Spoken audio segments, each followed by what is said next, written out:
Hi, my name is Daudi Mugabi and this is Business Mike episode 28. My guest today is Ryan McElroy. He's the co-founder of the Travel Valet, a mobile app that enhances the user experience of browsing and booking travel. In this episode, Ryan shares his experience as well as other opportunities within the travel industry. All this and more next on Business Mike.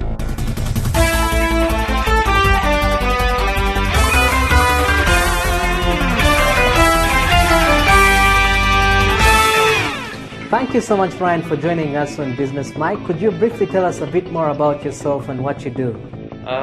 Thanks for having me as well, Dowdy. I appreciate it. I'm looking forward to the interview. A little bit about myself. I am Canadian. I live in London, Ontario. I'm from Toronto, Ontario originally.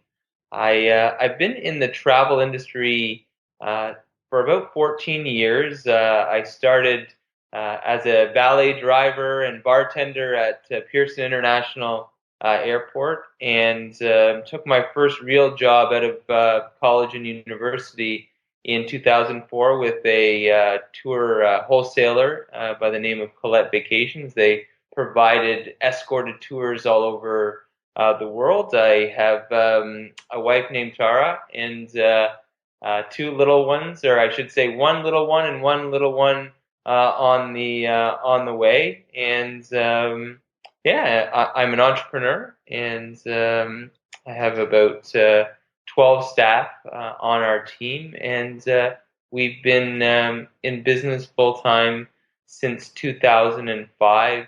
October 2005 is when we brought on our first customer, and it's been a roller coaster ride ever since. Right, so your business is named the Travel Valet. Can you tell us a bit more about that? So the Travel Valet was actually incubated out of our core company, which is called Travel Agency Tribes. And basically, why I formed the company was to take the travel consultant, the traditional travel consultant, and take them into the digital realm or the digital sphere. Give them tools that they can use to cultivate new client relationships, attract new customers. And the Travel Valet, essentially what it does is it puts traditional travel consultants in the pockets of their customers. And what I mean by that is it's an actual app, and it allows for one-on-one conversation between a traveling consumer or someone shopping for a travel experience and a very high qualified travel consultant. So a consumer can go on, download the Travel Valet, and depending on where they want to go, they'll have establish a relationship with a travel agent. And the travel agents market themselves using the app. It's very similar to Twitter in that respect. They all have a username. So in your case, it might be at Dowdy Travel, for example. And they market themselves to a greater audience of travelers, and they use the Travel Valet to facilitate that communication and that high touch, we call it hybrid,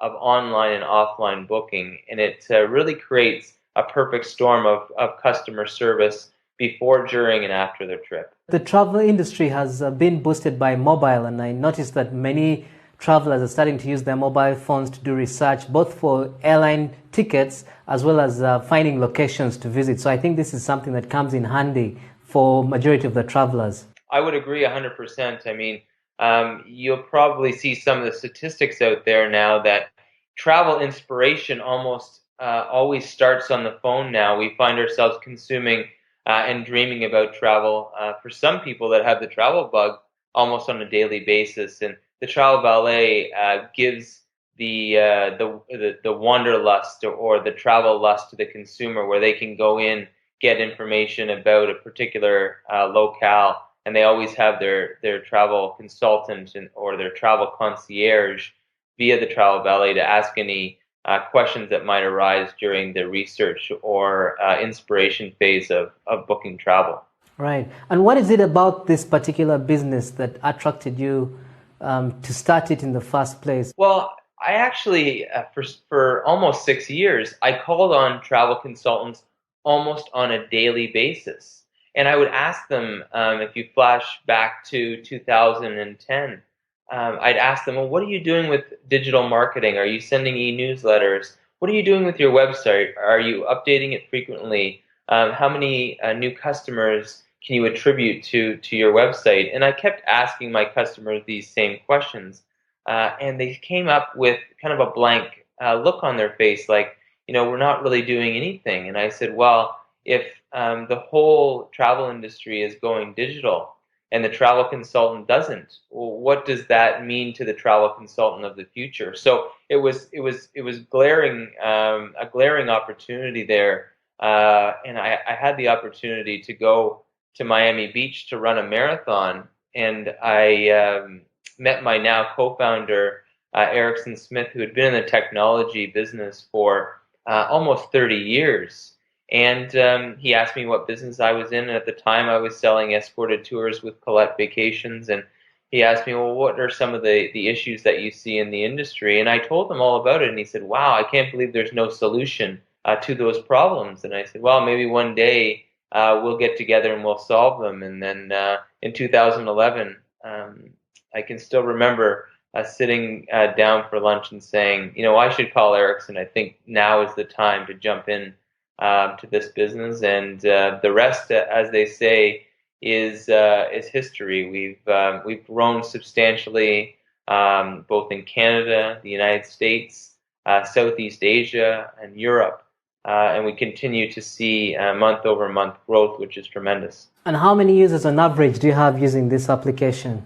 Thousands of users, thankfully, all over the world using the application. Or applications on a daily basis, and we do business with startups, people that are just starting in the industry, and certainly heavyweights of the industry as well.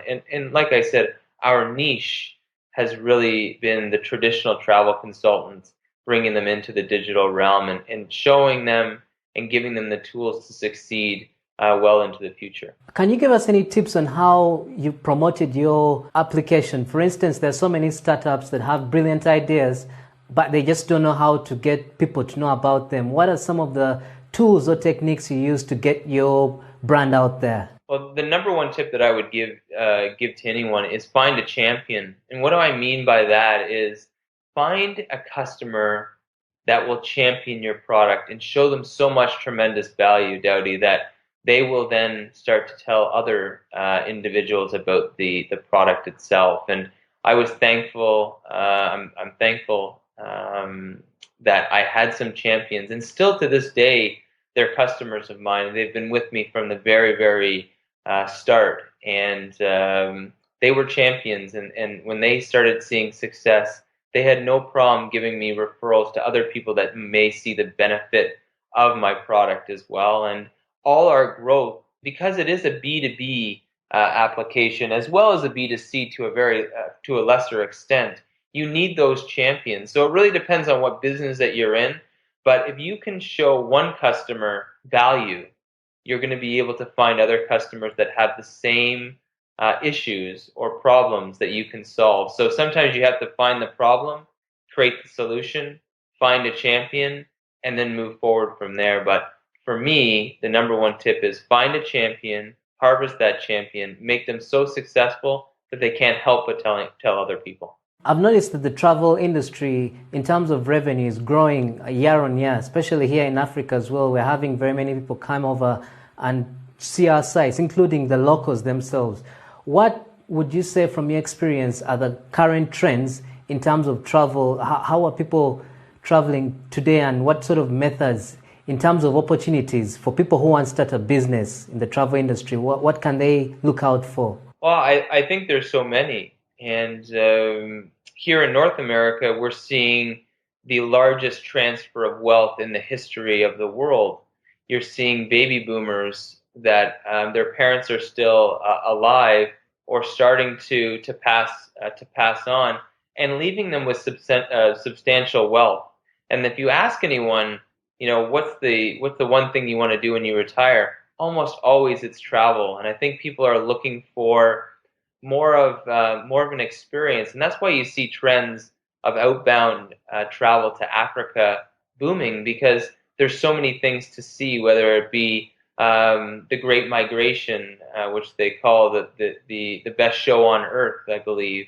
Whether it's a diverse African destination like South Africa, where you can go from, Boulders Beach to Table Mountain to Kruger National Park to the Garden Route.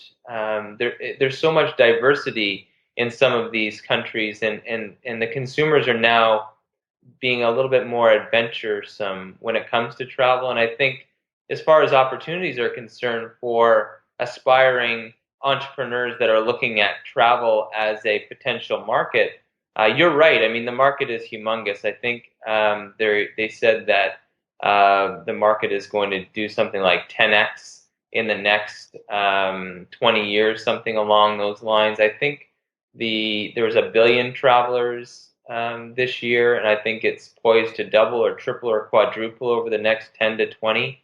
So I would really look at, if you're looking at becoming an entrepreneur in the travel space, is look for things that are unique, that are different, that are more experiential. If you're talking about actually facilitating products or programs, people don't want to just visit anymore or view.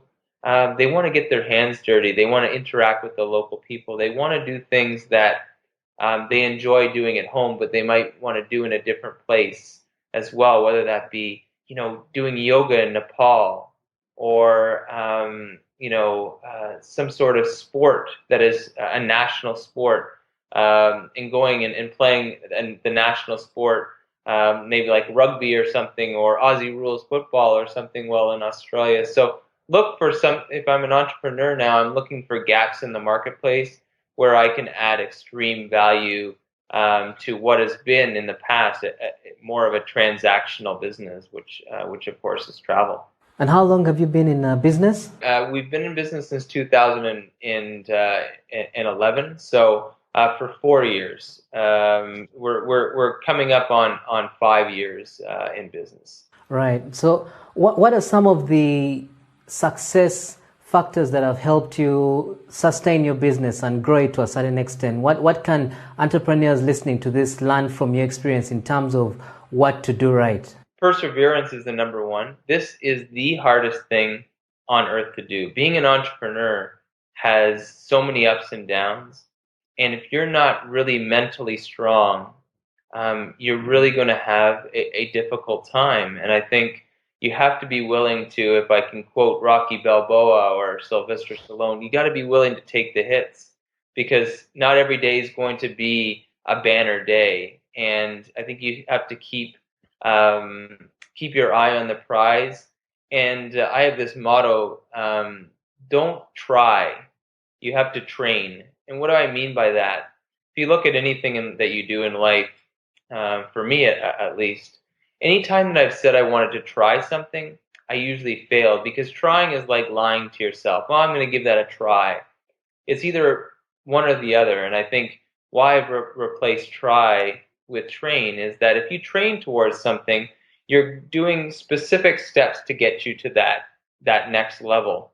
And I think in our case, we always had this end vision in mind that every travel agent or anyone, any human being that's interacting in travel will one day use a piece of our software to facilitate an amazing experience for a consumer. As far as what we've learned and done right, I think it's just keep moving forward every single day and keep training towards that end goal of where you want to take your business. Right. And what part of being a business owner took you off guard? Are there any responsibilities or particular roles you had to take on that you didn't expect? You know what? I think relationship management was something that I expected, but I didn't expect it to be as hard as it is. When you start a business, you start with 0 customers for almost 99% of businesses. And you're able to really pay attention to those first initial customers like they're your little children that you're rearing and you're bringing up. And I think as you start to scale, you're not able to pay as close enough attention to those individual customers that you once did. So what I believe to be one of the most difficult things is, as you scale, letting loose of those relationships and let others start to foster those relationships and grow those relationships. So it's like it's exactly like having a child and sending them to daycare, or taking them to daycare, and having someone else look after them.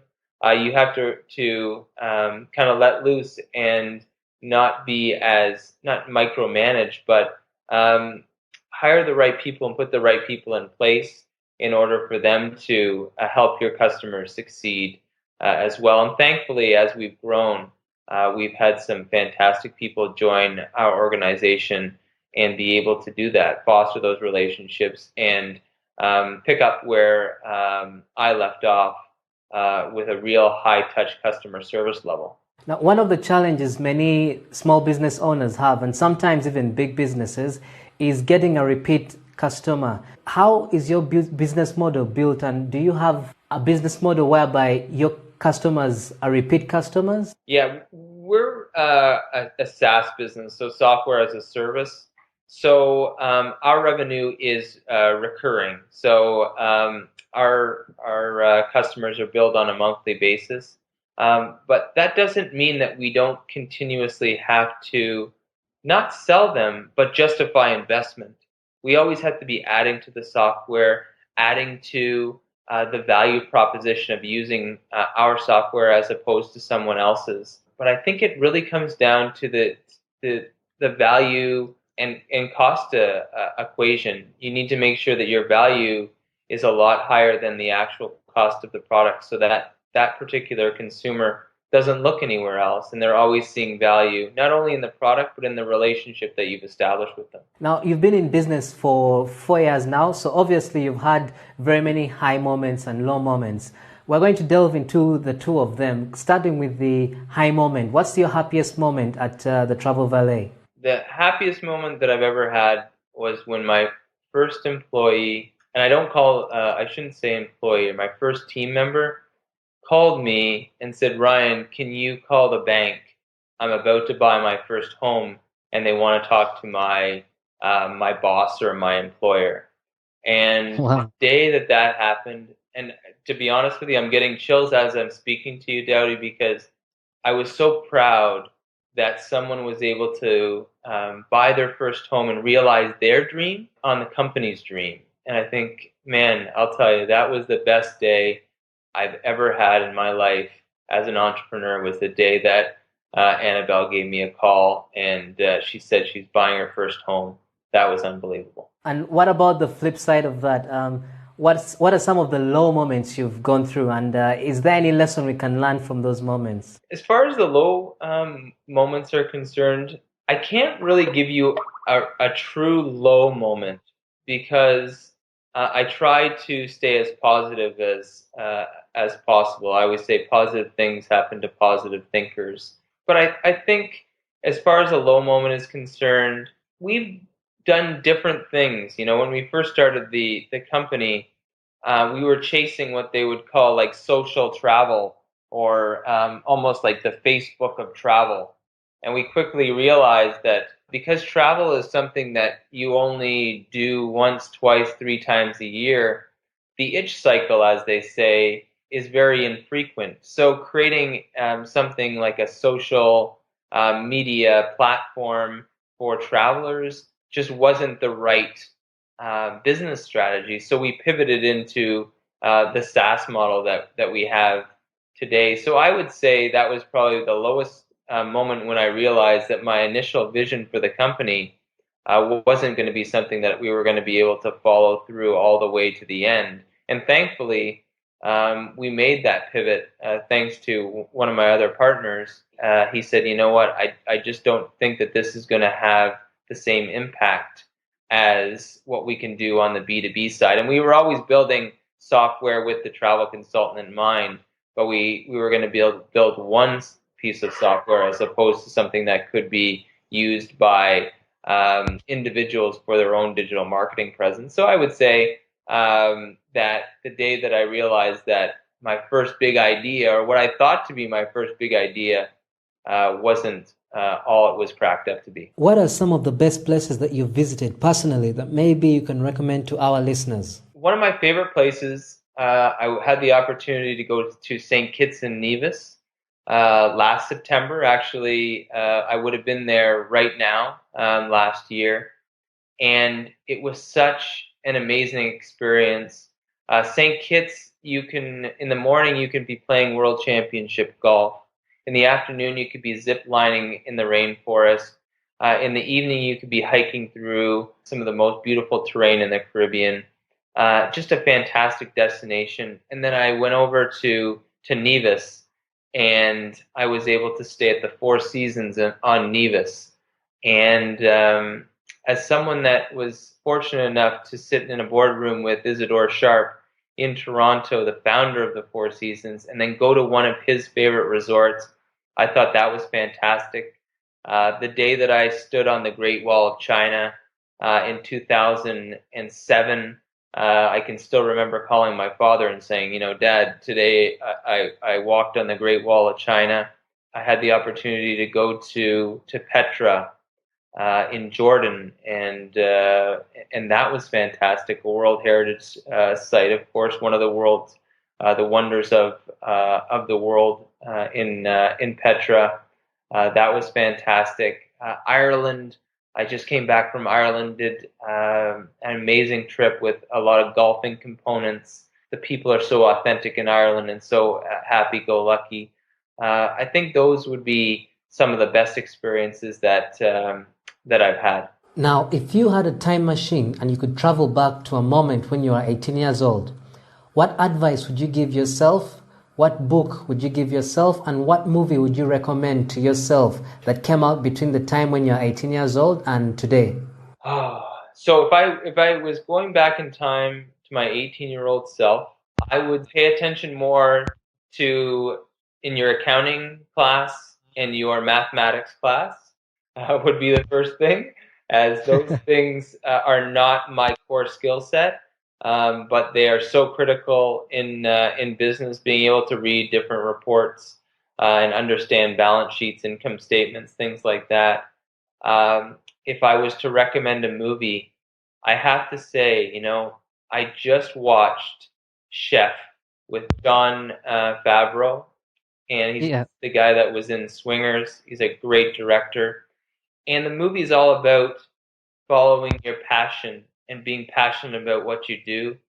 And it was probably one of the best movies for any entrepreneur or any dreamer out there that wants to follow their gut and wants to do something they love. I felt like that movie was spot on. The acting was fantastic. The soundtrack was great. The soundtrack was like a movie in itself. And I would definitely recommend Chef. It was just fantastic. As far as a book is concerned, I'm reading The Hard Thing About Hard Things by Ben Horowitz right now, the famous venture capitalist. Would be one. I can't really keep it to one. Number two, Delivering Happiness, Tony Hsieh. What a fantastic book. If somebody told you, oh, I'm going to deliver shoes online, which is now Zappos, of course, acquired by Amazon, they thought he was crazy to deliver shoes. Who's going to buy shoes online when you can't see them or try them on? I think that book is fantastic. And then you got to look at some of the classics: Think and Grow Rich, Napoleon Hill, Jim Collins' Good to Great would be another one that I would recommend.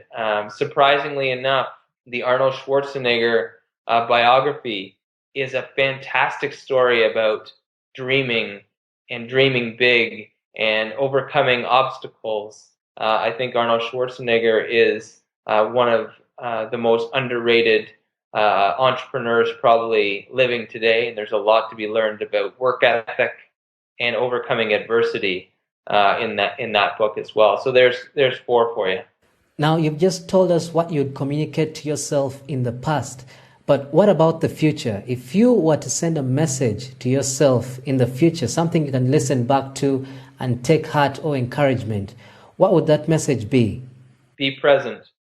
Be as present as possible every single day, and be grateful for what you you have. Be grateful for your family. Be grateful for your friends. And there was a friend of mine. He was a client of mine, but he ended up being a friend as well. His name was Joe Pisoni, and he was an older gentleman. And I remember visiting him just before he passed away, and he said to me, Ryan, don't forget to dot the I's and cross the T's. And I'll never forget those words. And my future self will thank me when I listen to this again to remind me to make sure that I dot the I's and cross the T's. And lastly, to remind myself, my future self, something that my dad always says is keep the peace. He always says keep the peace when something's not going your way or there's an issue.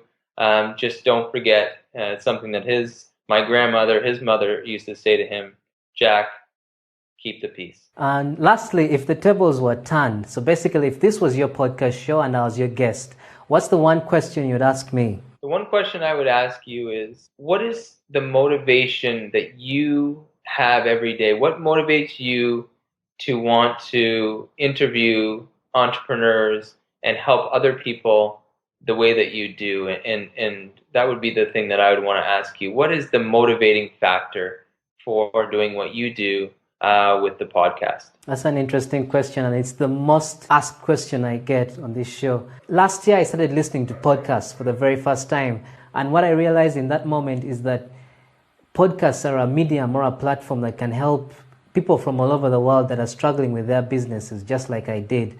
And it didn't cost too much to do that. And in a place like Uganda or Africa, where we don't have many podcasters, I thought that's a gap I can occupy, and maybe I can use this platform to help people who are starting businesses learn from people who have already started them, and also to help those people that have started their businesses promote them. So my motivation for this is knowing that I'm giving value to both the people I'm interviewing and those that are listening, and just knowing from the bottom of my heart that I'm leaving behind, or that I am doing something noble and something that can help others have a better life and future for themselves. So that's my motivation, knowing that every time I switch on the microphone, I'm helping an individual one day at a time. That's what keeps me going. Oh, it's a fantastic initiative, a fantastic vision. You're truly an innovator in Africa, and there's so many fantastic business podcasts that we can all learn from. And I hope that people subscribe to your podcast wherever they are in the world, because you are delivering on your vision of adding value to the entrepreneurial landscape. So I thank you for that. All right, thank you so much, Ryan. Lastly, how can people get in touch with you on social media or your website? Great. So they can hit us up on Twitter at The Travel Valet, Instagram, The Travel Valet, as well as www.thetravelvalet.com. That's where they can hit us up. And if they have a specific question that they may need me to answer, I'm at awesome@thetravelvalet.com. Thank you so much for your time, Ryan. I really appreciate you taking the time out of your day to do this interview. Thanks, Dowdy. I look forward to it. Thanks. Thank you so much for listening to Business Mike today. And if you'd like to listen to more episodes just like this one, simply go to businessmike.com. I would love to hear from you and get to know what you think about the show. If you have any questions or suggestions, just drop me an email at daudi@businessmike.com. That's DAUDI@businessmike.com. Thanks again for listening, and until next Monday, take care.